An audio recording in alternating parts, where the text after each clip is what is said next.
Hi friend, नमस्कार. कसे आहात सगळे? मस्त आहात ना? मस्तच राहा.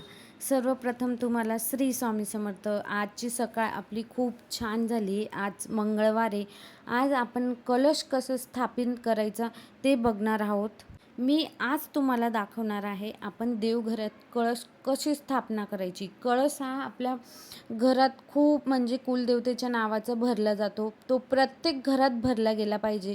कारण ह्या कळशाचं भरण्याचं कारण असं असतं की घरात सुख समृद्धी नांदते. घरातली विडापिडा सर्व सर्व त्या कळसावर जातं असं म्हणतात. हा कळस तुम्ही शुक्रवार मंगळवार आपल्या कुलदेवतेच्या नावाने भरू शकतात. कधीही तुम्ही भरू शकतात. आणि ह्या कलशाचं महत्त्व खूप आहे. तुम्ही मंगळवारी भरा किंवा शुक्रवारी भरा, तुमच्यावर असतं.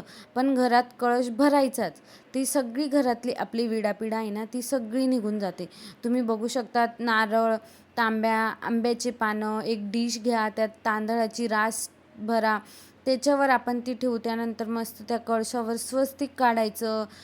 तुम्हाला मंगळवारी नाही जमलं भरायचं तर तुम्ही शुक्रवारी सुद्धा भरू शकता.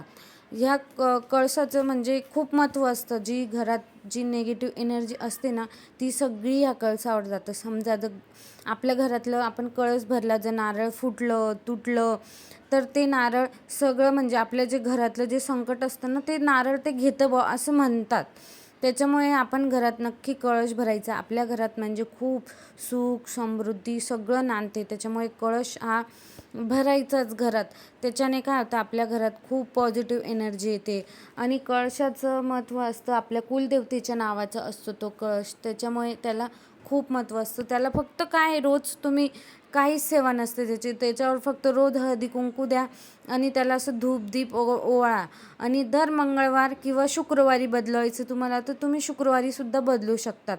त्यानंतर मस्त धूप दीप अगरबत्ती सगळं ओवाळून घ्यायचं. आणि खूप छान, मला तर खूप प्रसन्न वाटलं. त्यानंतर मी आरती वगैरे केली मस्त. ते तुम्हाला काही दाखवलं नाही, पण मग तुम्ही बघू शकता मी आरती वगैरे केली. मी पूर्ण नारळ स्वच्छ करून मग परत ठेवलं होतं. आता माझं जवळपास ह्या नारळाला 3 महिने झाले असतील. 3 महिन्यापासून मी हेच नारळ वापरते. कारण ते फुटलं खराब झालं तेव्हा त्याला आपण चेंज करायचं. त्यानंतर आज मी मस्त पार्सल आलं होतं. माझं पार्सलचं शूट करायचं होतं मला.